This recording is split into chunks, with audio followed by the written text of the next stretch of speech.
Rütük cezası sonrası Kızıl Goncalar'da neler değişti? 3. bölümde tablolarla anlatılmak istenen neydi? Levent Doktor'un odasındaki tablolar neden değişti? Levent Doktor, Cüneyt'le diyaloglarında neden pasif kalıyor? Konuşmaların dinamiği ne? Beethoven tartışmasının düşünsel arka planı neydi? Nereye bağlandı? Kızıl Goncalar seküler kesimi aptal ve dejenere mi gösteriyor? Başlıyoruz.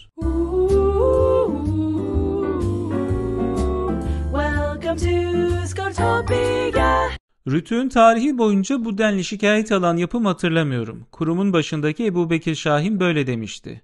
Kızıl Goncalar dizisini 2 haftada 36 bin kişi şikayet etti. Tepkinin büyüklüğünü şuradan biçin. 2022'de tüm yıl boyunca bütün programlar için alınan toplam şikayet sayısı bundan sadece biraz fazlaydı. Aslında Kızıl Goncalar'ın durumu ne yeni ne de çok özel. Unutkan bir milletiz ama esas rekor sayıda şikayet alan dizi bundan 13 yıl önce Muhteşem Yüzyıl'dı. O dönem Rütük'e bir ay içinde 75 bin şikayet ulaşmış. Kurum da diziye yine ilk bölümden ceza kesmişti. Sokaklarda dizi karşıtı protestolar düzenleniyor.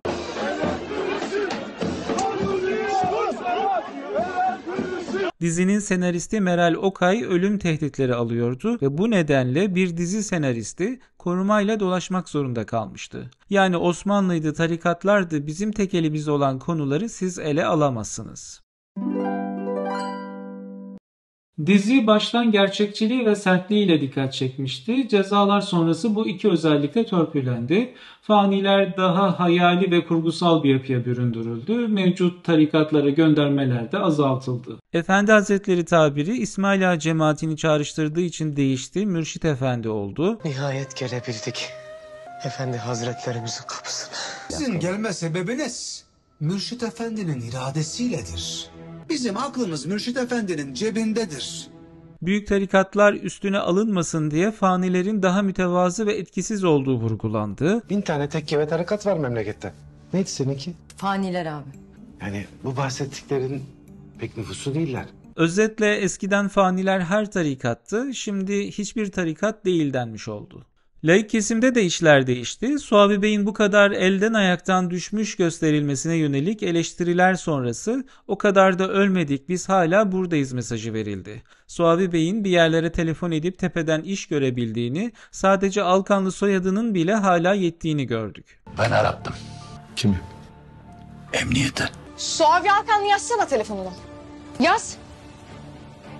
Tabii esas değişim dizinin sertliğinde yaşandı. Çatışmanın yoğunluğu düştü. Sizin iyiniz de bir, kötünüz de bir diyen katı fikirli Suavi Bey 3. bölümde birden anlayışlı makul birine dönüştü. Normalde belki bir sezona yayılarak tanıklık edeceğimiz bir karakter gelişimi hızlandırıldı. Bir PQ denklemiyle bambaşka biri oluverdi. Öyle ki kendisinden daha ılımlı olan oğlu Levent'i Jacobenlikle suçladı. Fani misiniz siz? İyiniz de kötünüz de bir benim için. Jacobenlerin özetisin işte. Bunu sen mi diyorsun? Buradaki sıkıntı şu, çatışmayı düşürmek için laik kesimin 28 Şubatçı refleksleri ve bu tarz diyaloglar azaltıldı. Hatta laiklik açısından toplumsal merkeze epey yaklaşıldı.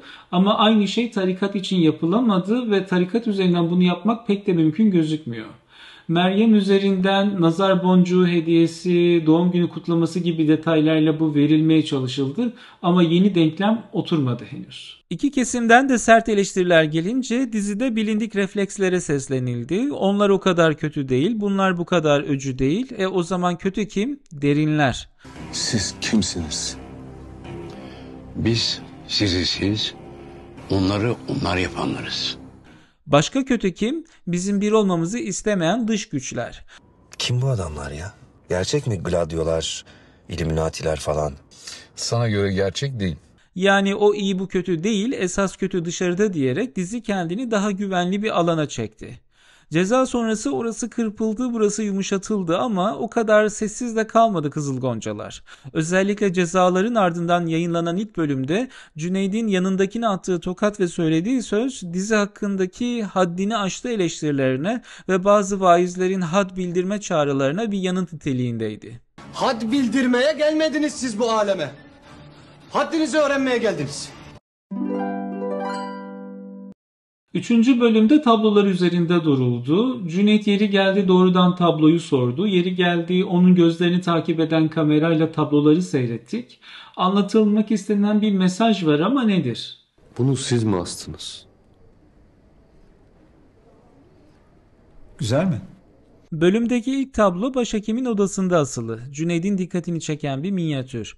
Başhekim belli ki ne astığından habersiz, tek derdi sosyal bilimlerde söylediğimiz şekliyle sinyalleme.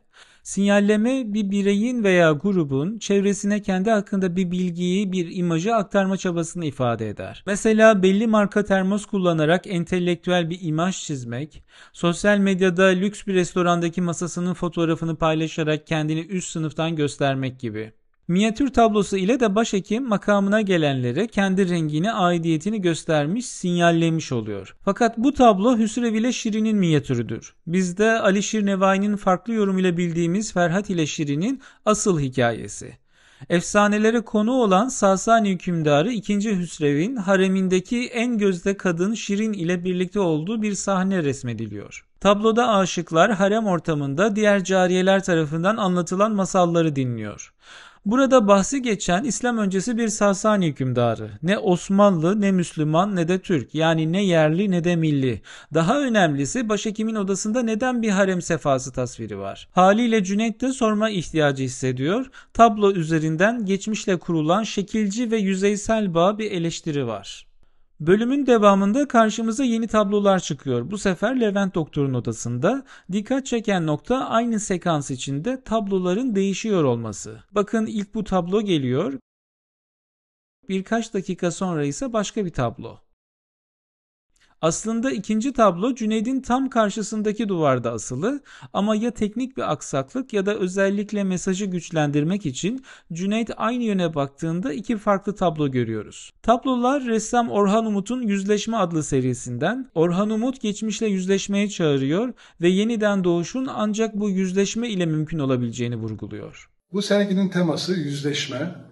Eğer bugün inşa etmek istiyorsak işe geçmişimizden başlamak gerekiyor. Bir bakıma yeniden inşa süreci, yeniden doğuş süreci. İki tablo arasındaki zaman farkı otomobil modelleri üzerinden belirginleşiyor. İlk tablo daha yakın bir döneme ait, ikisinde de aynı aile, eskisindeki gösterişli kent mekanı yerine daha sonra derme çatma bir çiftlik görüyoruz. Tabloları ve önlerindeki objelerin yorumunu size bırakayım ama esas konu tam Levent Doktor yeni aile kurarak bazılarının sorunları aştığını, bazılarınınsa sorunları daha kötü hale getirdiğini anlatırken değişir tablolar. Ailevi sorunların nesilden nesile nasıl aktarıldığını görmek için görsel bir bilmece sunar. Talihsizlikleri yeni kurduğu ailesiyle telafi etmeye çalışıyor. Kimisi başarabiliyor. Bazen de bir öncekinden daha kötü kompleksler üretiyoruz. Burada bize bir karşılaştırma imkanı doğuyor. Başhekimin geçmişe sahiplenirken ki o folklorik ve yüzeysel yaklaşımı yerine çok daha gerçekçi bir yüzleşme ve elbette öncelikle kişinin kendi geçmişiyle, kendi kimliğiyle yüzleşmesi vurgulanıyor. Geçmiş değerli ve anlamlı ama bu başa feskülah takıp arabanın arkasına Fetih 1453 yazmakla olacak iş değil. Öncelikle kişisel ve kolektif geçmişimizi bilmek, öğrenmek, tanımak, sonra onunla yüzleşmek ve ondan sonra sahiplenmek, böyle olursa güçlendirir. Levent ve Cüneyt arasındaki diyaloglar dizinin her bölüm bizi düşünmeye yönelten kısımları. Ancak bu dizide iki farklı rolün çatışması söz konusu. Levent Doktor hem seküler aydın bir karakter olarak karşısındaki tarikat üyesine cevaplar veriyor hem de bir doktor-hasta ilişkisi içinde uyması gereken etik kurallar ve iletişim prensipleri var. Öyle olunca doktor olarak düşünce tartışmasına devam etmediği, sustuğu yerler bir yenilgi gibi algılanabilirken tartışmanın koyulaştığı yerler psikiyatrist kimliğiyle çelişebiliyor. Bu nedenle en çok beğenilen sahnelerden biri değindiğim sorunlardan uzak bir şekilde Levent Doktor'un Çilehane'deki Cüneyd'e yaptığı monolog oldu. Kendinde dünyayı dışarıda bırakacak güç var zannedersin. Ama bir gün gelir, dünyanın seni dışarıda bıraktığıyla yüzleşirsin. Aslında Levent ve Cüneyt arasındaki diyalogların dinamiği belli. Cüneyt özel hayatı hakkında pek konuşmaya açık biri değil, içine dönük ve dünyası kitaplarla çevrili. Çünkü konuşabildiği kimse olmamış. Etrafı her yaptığında hikmet arayan hayranlarıyla çevrili. Hatırlayın, Cüneyt ısırılmış elma üzerine düşüncelerini paylaşınca çevresindekilerin de sırf onu taklit edeceğini bildiği için uyarmıştı. Ama ziyan edip sağa sola nimet bırakmayın ha. Böyle bir ortamda Cüneyd'in tek konuşabildiği kitaplar olmuş. Cüneyd'in kiminin hoşuna giden, kimini irite eden o sürekli aforizmalarla kitap gibi konuşması aslında bir nevi zırh görevi görüyor. Konuları soyutlayarak ve genelleyerek odağı kişisel alanından çıkarmış oluyor. Tensel temastan kaçınması gibi kendi içinde ördüğü o dünyayı da kimseye dokundurtmamış. Dolayısıyla Cüneyd'i açmanın tek yolu kitaplar, düşünsel tartışmalar ve Levent Doktor o genel tartışmalar üzerinden bir gedik açıp onun dünyasına girmeye, ona dokunmaya çabalıyor. Evet, bir yandan dini ve seküler bakış açıları arasındaki çatışma aktarılıyor ama hele bazısı doğrunun göreceliliği gibi çok temel tartışmaların zaten kazananı olması mümkün değil. Asıl amaç da bir tarafın diğerini yenmesi değil. Bu seanslarla bir yandan iki bakış açısının argümanları seriliyor ama esas amaç Cüneyd'in bu yolla kendini açması ve o görüşlerin arkasında yatan kişisel deneyimlere bir kapı aralamak. Bu dinamiğin oldukça başarılı bir şekilde işlendiği yerlerden biri 3. bölüm. İkilimiz geçmiş, şimdi ve gelecek üzerine bir tartışmaya girerler. Soru şu: şimdiyi geçmiş mi belirler, gelecek mi? Anı yaratan bir önceki an değil midir? Bize göre öyle. Belki bir sonraki andır anı yaratan. Belki bütün bunlar çok çok sonra olacak bir şey olsun diyedir. Cüneyd'e göre Dede Ludwig van Beethoven'ın yegane varlık nedeni esas ünlü besteci torun Ludwig van Beethoven'dır. Sizin bu dünyadaki bütün varlık amacınız Beethoven'ın dedesi olmak. Dedenin müzisyen ve şarkıcı oluşu torunun yetişeceği müzikal bir ortamın temellerini atmak içindir. Yani şimdiki zamanı geçmiş değil, gelecek belirler. Tam burada bir din bilim çatışması görürüz. Ana akım bilimsel düşünce temel olarak düz bir nedenselliğe dayanır. Önce sebep gelir, ardından sonuç. Su verdim, çiçek açtı. Su sebeptir, çiçeğin açması sonuç. Önce sebep gelir, ardından sonuç. Cüneyd'in anlattığı ise bunun tam tersi, yani geriye dönük nedensellik. Önce sonuç, sonra sebep geliyor. Torun Beethoven gibi. Felsefede bunun adı teleolojidir. Teoloji değil, teoloji ilahiyat demek, teleoloji ise erek bilim. Yani her şeyin bir ereği, nihai bir varlık nedeni olduğu düşüncesi. Çok uzağımızda duymadığımız bir şey değil bu. Mesela her şey insan için yaratıldı ereksel bir önermedir. Yani dünyanın varlığı insan için, dünyanın ereği insanı ağırlamak, buna göre dünya sonuç, insan nedendir. Fakat sonuç olan dünya gezegeni ve ekosistem önce var olur, neden olan insan sonra gelir. Daha günlük hayattan örnek verelim. Başa gelen bir olumsuzluk hakkında söylenen hayırlısı olsun vardır bir hikmeti ereksel bir önerme olarak düşünülebilir. Mesela uçağını kaçıran insan için trafiği hesaplayamadı, trafiğe takıldı, o nedenle uçağı kaçırdı dersek düz bir nedensellik kurmuş oluruz. Trafik neden, uçağı kaçırmak sonuç. Önce neden gerçekleşti, sonra da sonuç. Ama hayırlısı olsun vardır bir hikmeti, demek ki burada kalman gerekiyormuş dediğimizde neden burada kalmak, sonuç uçağı kaçırmak olur. Geçmiş değil, gelecek şimdiyi belirlemiştir. İlkinde irade ve tercihler vardır, ikincisinde kader işler. Şimdi bu orada tartıştıkları konunun arka planı ama Levent Doktor'un derdi Cüneyd'e bilimsel yöntemin üstünlüğünü ispat etmek değil. Zaten ajite halde gelmiş olan Cüneyd'i zorlamaz, onu açmak için doğru sorularla, doğru müdahalelerle nazikçe meydan okur. Kulağa hoş geliyor ama biraz acımasızca. Hayatımızla ilgili kontrol bize değil mi? Değil. İrade yok mu? Ama esas konuştukça Cüneyd'in açıldığını, neden bu düşünceye özellikle sarıldığını, neden bunları düşündüğüne şahit oluyoruz.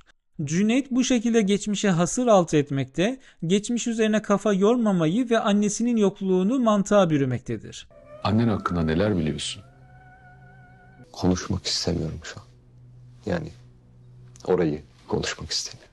Amcasının öğrettiğine göre annesinin varlık nedeni ereği oğluydu, misyonunu yerine getirdi ve sonra hayatından çıktı. Önce sonuç, sonra neden geldi. Anneme söylemişler. Bir erkek evlat doğuracaksın. Rüyasında görmüş. Ömrünü ömrüne katacaksın. Biz seni ona sebep kıldık. Annen mi söyledi? Amcam. Burada düşünsel tartışmadan Cüneyd'in özel hayatına geçiş çok güzel verildi. Bu kısmı yeniden bir bütün olarak bir de bu gözle izleyin derim. Bir şey ısmarlayayım, çay kahve. Ramazan. Ramazan kim? Dizi Rütük Cezası rüzgarından sonra tek düzeliğe girmişti. Yapım bir kıtır attı ortaya. Dizi hiç olmadığı kadar tekrardan konuşulur hale geldi. İyi taktik. İlk incelemede kendi yaklaşımımı paylaşmıştım. Laik dindar temalı diziler öncelikle siyasi iktidara yarar diye. Bu senaryo ister ATV'de her bölümünde 28 Şubatçılara lanet okunduğu bir versiyonda çekilsin, ister Halk TV'de her bölümünde tarikatlardan yaka silktirir bir şekilde yayınlansın.